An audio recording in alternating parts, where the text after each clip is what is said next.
Hey everyone, Amanda Radke for the inaugural episode of a brand new podcast, Sizzle, the salty steak show presented by Bid on Beef and Redmond RealSalt. We are launching this exciting podcast on the ground at Meatstock, one of the largest gatherings of carnivores from across America. We're celebrating with 1,500 carnivores and experts in the health and wellness space who have figured out that animal fats and proteins on the plate is the best way to live a healthy, active lifestyle. Bid on Beef is one of the premier sponsors at this incredible event. And so you're going to be hearing a lot over the weekend. And here with me today is Chris Earl, rancher out of New Mexico, owner of Reverse Rocking Our Ranch. He owns CK6 Consulting and is in charge of marketing millions of dollars of Angus cattle across the country each and every year.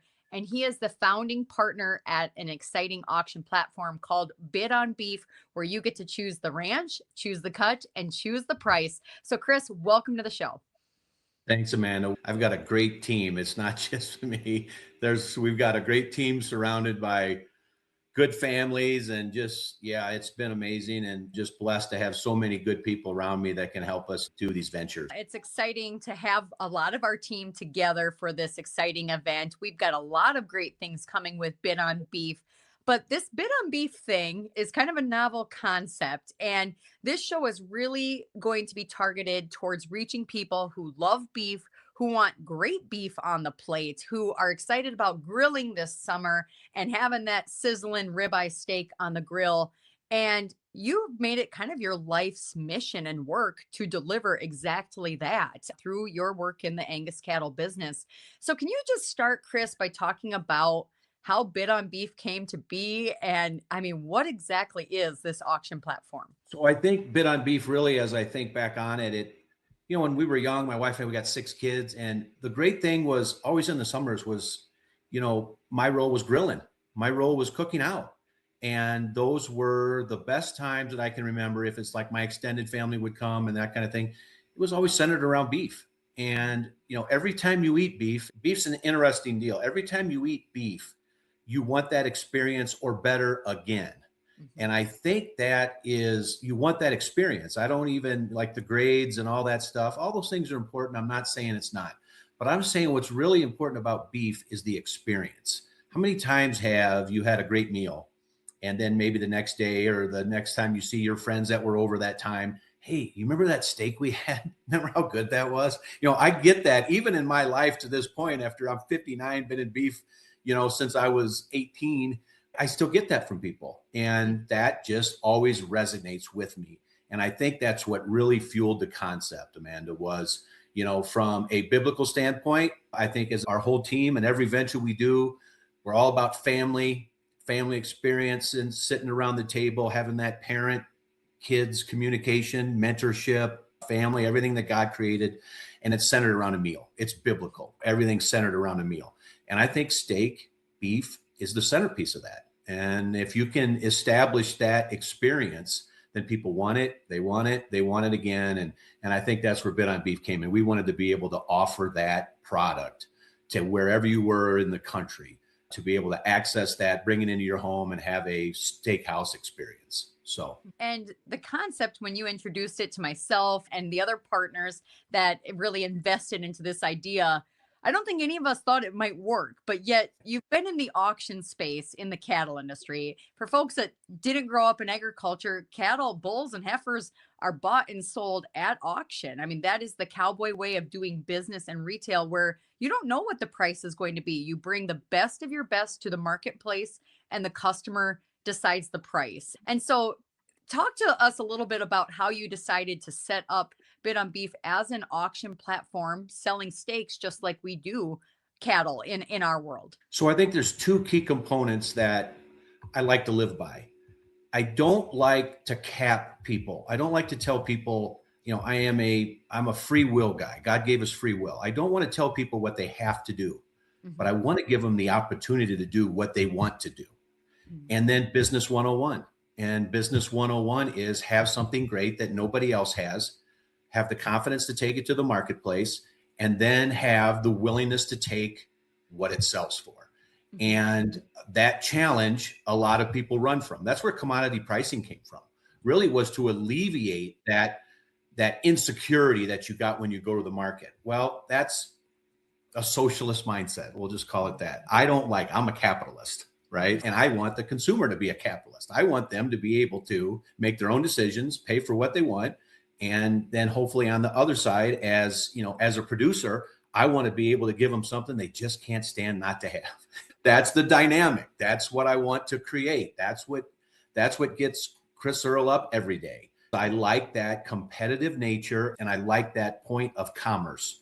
And I think the single best way is that you let both sides of the party establish what they do best. And then you see what it brings. And I love it. I'm addicted to it. And I think beef, for where beef has gotten to, I don't think it should be commodity priced. I think American beef should be put into the market and bought for what it is, for what the consumer thinks. And this is our venture into that space. I was recently at the White House. President Trump had Saw yes.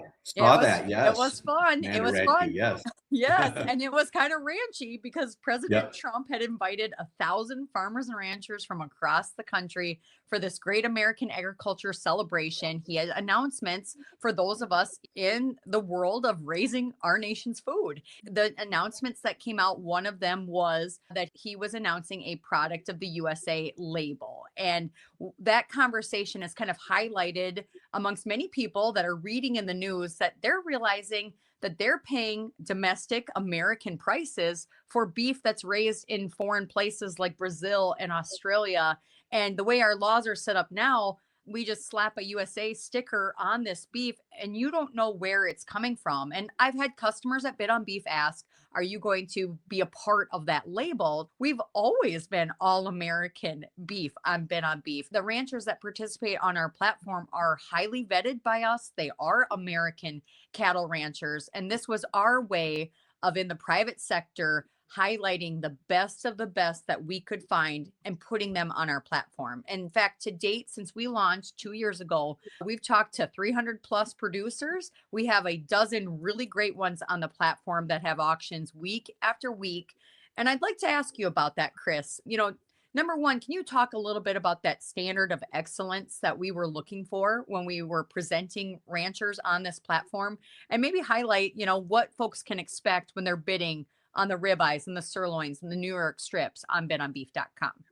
So I think that's where the other side of our life comes in, right, Amanda? So we spend most of our time, and Bid on Beef is something we work on every day, but our team spends most of the time on the genetic side of Angus genetics.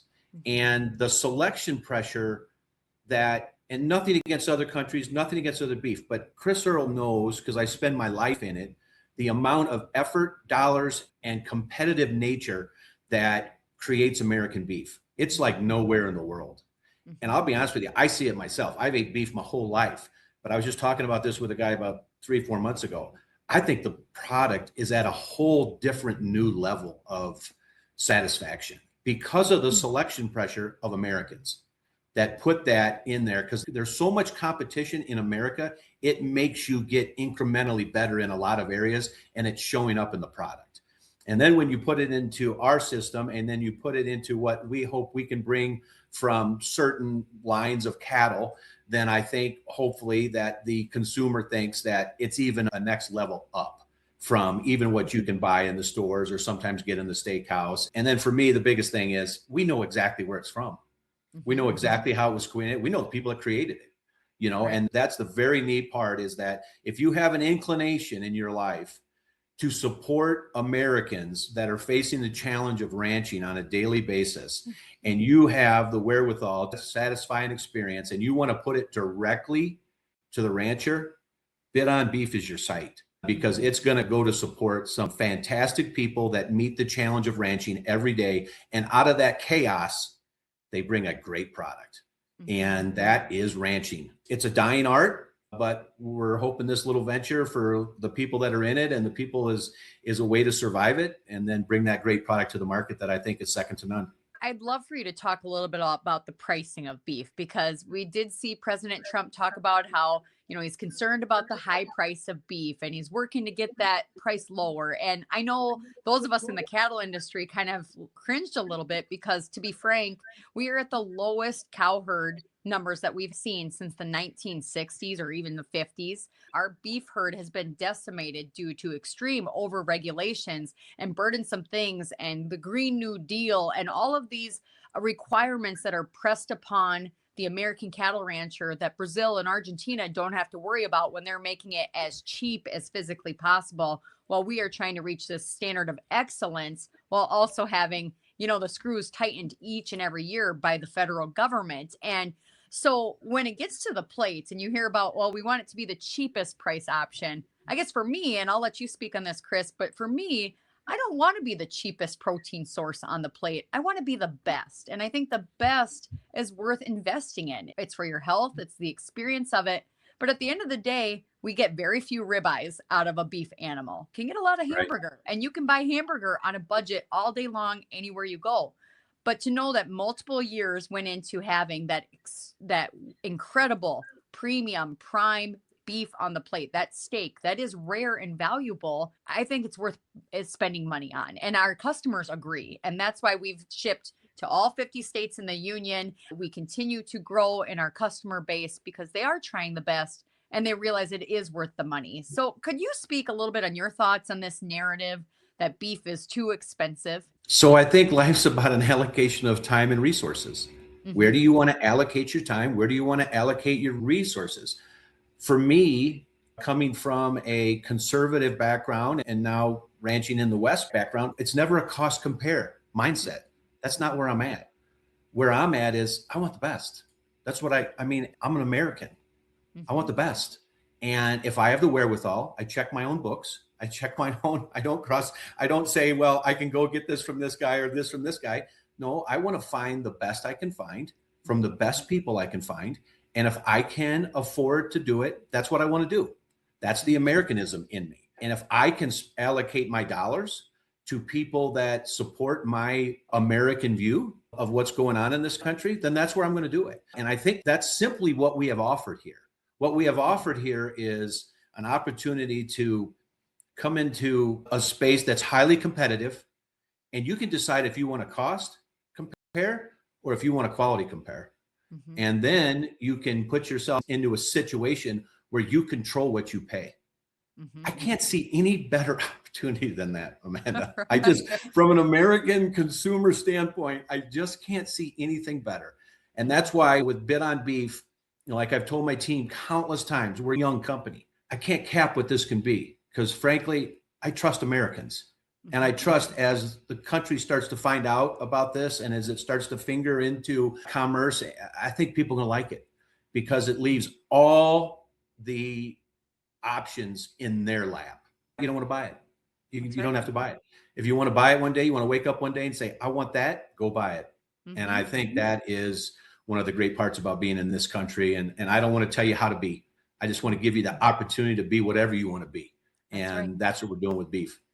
And these auctions for our savvy customers, they figured it out. We have many different types of customers from coast to coast.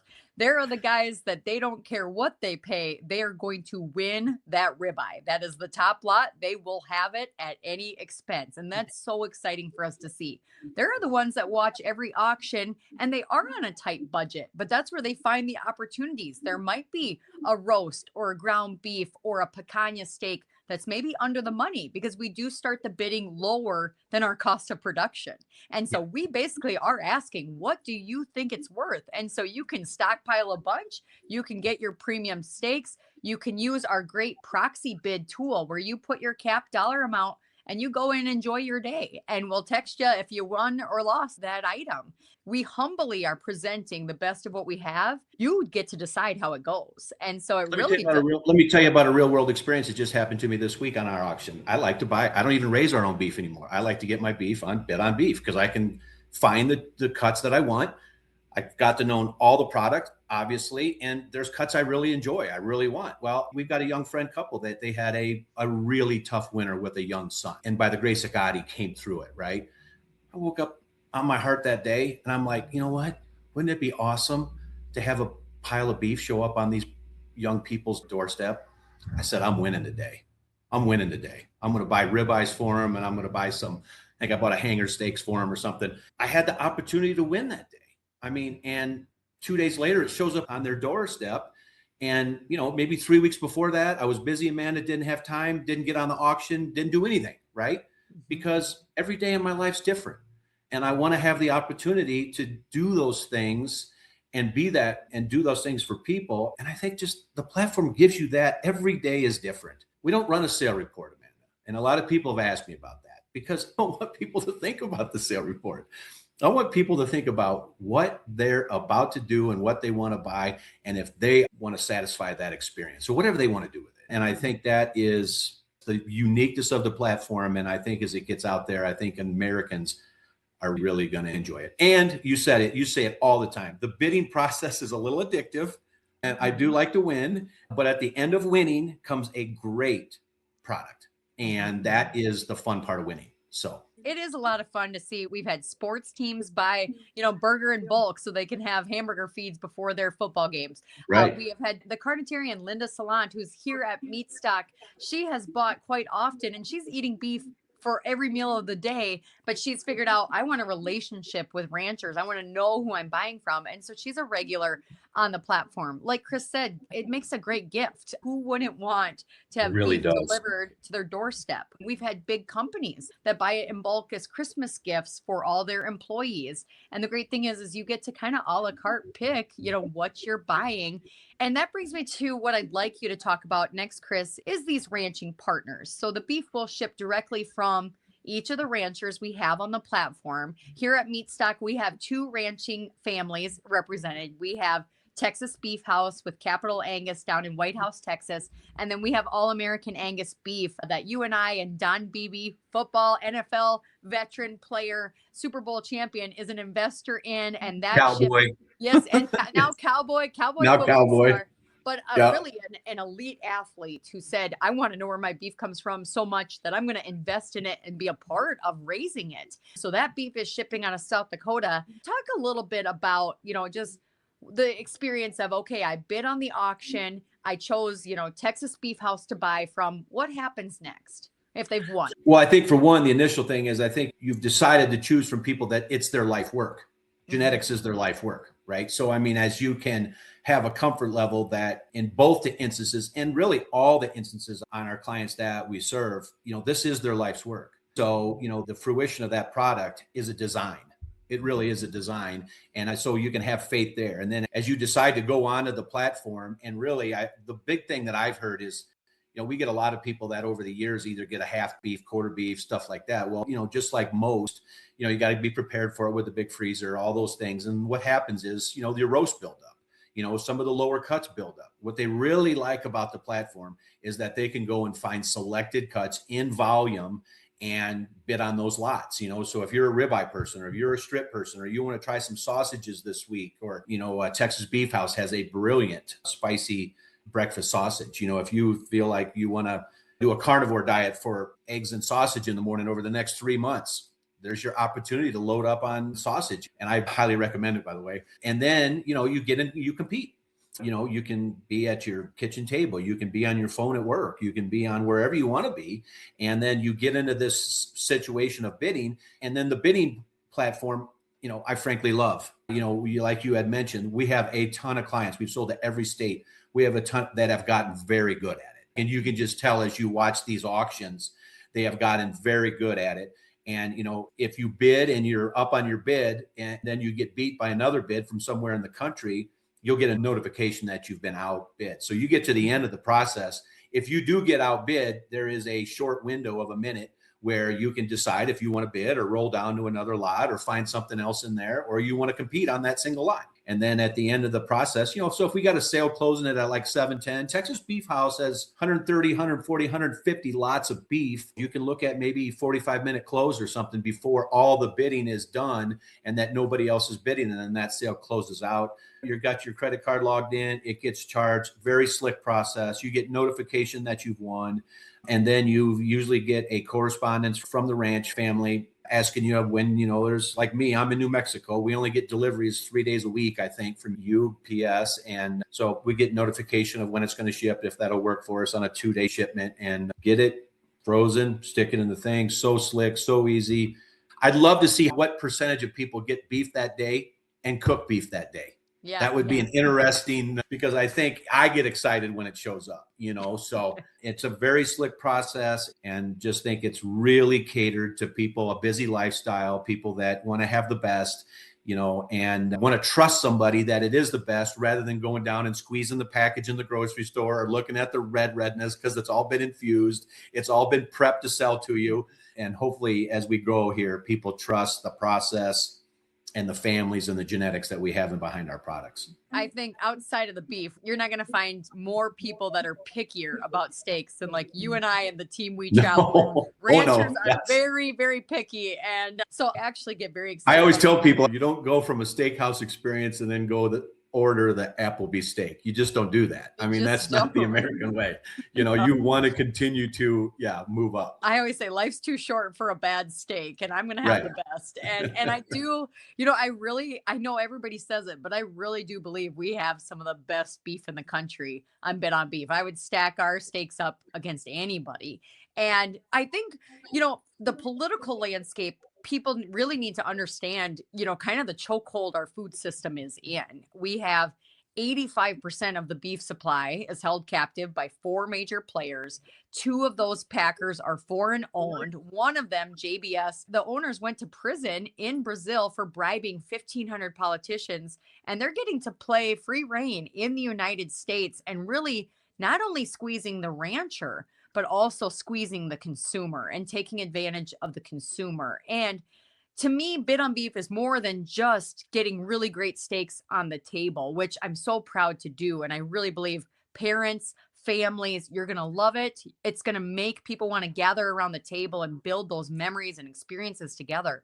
But even more than that, it is a step in the direction where we want to prioritize America First food policies, where we want to support American entrepreneurship and business and the free market, and having a nation that's free and fed, and not just being a tiny cog in a wheel where both the buyer and the seller are in a really, really bad position. Chris, we've talked about it a lot, but could you talk a little bit about how Bit on Beef provides an option to step out of a broken and corrupt food system and step into a place of really honesty and integrity, and something that we can all really rally behind? So I think that's the other part of what started Bit on Beef is these things get pretty large. Like you said, I mean, the beef business in America is absolutely gigantic. It's massive. It is brought to a monopolized level that is very tough even to fathom, and very difficult to even start change. As I fight these things, my whole career, the introduction of corporate mindsets into entrepreneurship is the lifelong challenge, to keep the individual viable. And that is where this started. You get tired of complaining, right? So you decide if you want to change, start at home. That just always echoed in my head.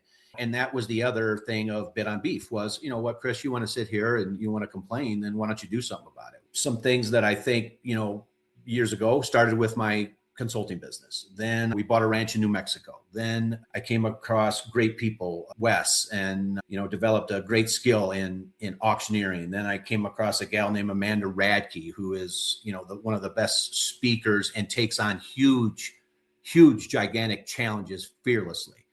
Brought her on the team. Then we had to do something that starts at home, and that's where Bit on Beef is, and it's home. It's a rancher to consumer experience.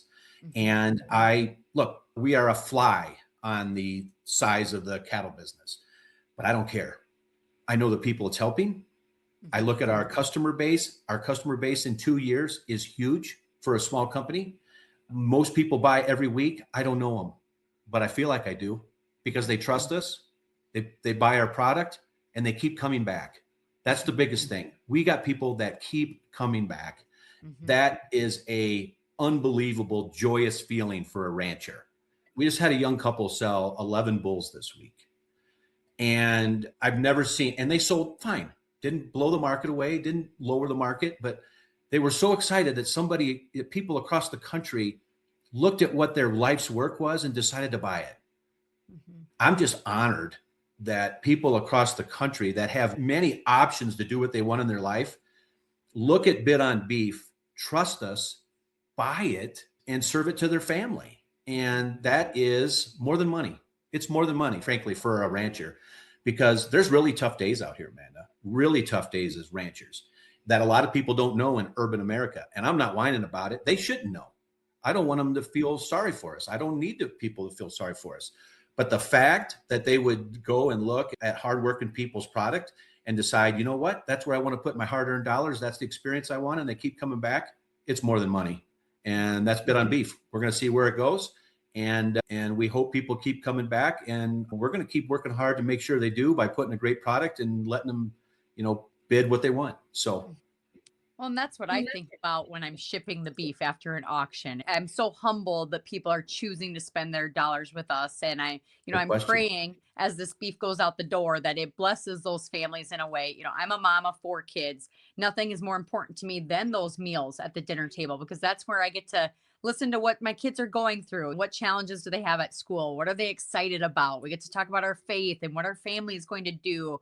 And it's like, that's what keeps you grounded, is that time in the kitchen. And it is my prayer that that's what our customers have as well, with our beef as a part of it. But I also think, when I'm shipping this beef across the country and I'm praying, don't let the postal system lose this. Don't let it stop, because I'm thinking about, I was there when this calf was born. I was there in the blizzard, maybe dragging it out of a snowbank, getting it to the barn. I was there to feed it every day. I was there, through its entire life. And, you've got drought and weather and changing markets and all those challenges that you talk about. And let's face it, in ranching, things don't always go our way either. The cattle get out, a tractor breaks down, just like everybody, we do have those hard days. And so, but it feels a very hard fought victory then when you can sit at the table and you can have this tender steak on your plate and this was passion, it was purpose. And outside of making money, this was to benefit people, which I think you and I share that mission of helping and making people's lives better. I'd like to speak a little bit more. You mentioned at the beginning of the show, but the faith component in all of this, because at the end of the day, I think that really is what makes this Bid on Beef experience and our team of people kind of special, unique, maybe in the marketplace. As you venture in business, it's very challenging as we go with all the options that people have and everything that they do. There's a lot of parts in life right now that you need to keep your blinders on, because there's a lot of distractions from commercialization to AI's coming now and all these things that are bombarding the everyday person. And a lot of that is to distract them to consume. And a lot of that, frankly, is anti-Christian values in my world. It's a distraction of the human component. And for me, the human component is still the number one part of life. Life is about people. And we're not going to take beef with us. We're not going to take cattle with us. We're not going to take ranches with us when we answer to the Lord. We're going to take us. And I better have a litany, because good Lord, it's going to be a bad day for Chris Earl when I'm at his feet. But I'm hoping the litany of service that I've even put into my business life, that it was still my life, that it served people. I think productivity is service. Productivity adds to free will. You can't have free will without sustaining yourself, without being a capitalist. It's written in our Constitution, and the necessities of life are God, food, and shelter. Those are the necessities of life. And that's how I view life. We put all of our businesses. I want that interaction with people to be Christ-like. If it's not, then it becomes consumerism, then it becomes greed, then it becomes a lot of things that take my soul away from the Lord, and I'm not going to be part of it. So I'm willing to pay the cost for whatever businesses I have that bring me closer to people, however that looks, whatever people think of it. I'm not caring. He wants me to sacrifice, and my plan's a sacrifice. We're going to plow ahead with Bid on Beef because we think it's good for people. We think it's good for family. We think it's good for marriages, and we need those marriages to have a lot of kids. Those kids need to be sustained with beef, and they need to be healthy. I travel 120,000 miles a year, Amanda. This country's poisoned by processed foods. It's poisoned. Beef is the way out. It's a great time for us, but I think it's a great time for the producer, because we're going to get a lot of options. And I think there's a lot of truths coming out about beef and the components that it has in order that you can come back to a family lifestyle and a healthy lifestyle. And boy, just our small little deal here, if we can just keep influencing people and helping people and give them that option and free will to do it, great joy in it. So it is joyful. And I think it's important that people know when they are shopping at Bid on Beef, that is a huge part of our vetting process with all of the ranchers we work with, that we want that honesty and integrity and that moral fabric as part of who we're working with. And so you can bid and buy with confidence, knowing that we stand behind our product. Our word is our bond. You know, once that bid is closed out and you are the winner, we will take care of you every step of the way to ensure that beef gets to your front door. It is frozen, it is in good shape, and you are ready to have a great beef eating experience. Yeah, if the hamburger brings $5 or $12 a pound, whatever it is, we are there to stand behind it. So we don't see the bidding. We don't know the bidding. We just know the end and where it's got to go and what it's sold for. Just love the process. That's right. Well, with just a few minutes left of the show, and then we got to get back to meat stock, and what an exciting time it is to be able to talk to people in person and tell them, you know, what we're doing in cattle country and what we're offering that's unique, that doesn't exist anywhere else in the country, by the way. This is the only auction platform that we know of historically in the United States that is selling beef at auction. You get to buy beef the Cowboy way, just like we buy and sell cattle in the United States. But give a quick teaser, Chris, because we are always looking to improve the experience, and we have something new coming out that will make it even easier to buy very soon. We'll be launching this summer. We're not unaware of where America's rolling either, too, and people are active. Like I said, I do a lot of miles on the road, and a lot of people are on their phone, so we're very close. We were hoping to have it, but we have an app coming for Bid on Beef that, you know, allows early access, that allows constant access, that allows notifications, that allows all these things, you know, that in a busy lifestyle that people can access our product. And like me and like you, I mean, as we get into all of our businesses, you know, efficiencies, ease, that thing is a big thing to the consumer. And that's what we want to do, you know. So we are this close to having our app ready. Very, very exciting. Did a Cowboy in New Mexico ever think he'd have an app? No. But I'm excited to have it. So I can't wait till it gets here, and we'll do some testing on it. We'll probably be able to sharpen things up. And that, like Amanda said, this is a first venture, 2-year venture in now of auctioning beef. We've learned a lot. We learn every day. And our plan is to continue to sharpen it up to make it the single best experience that a consumer can have in the protein sector. So we're excited to do it. And that app is very, very close.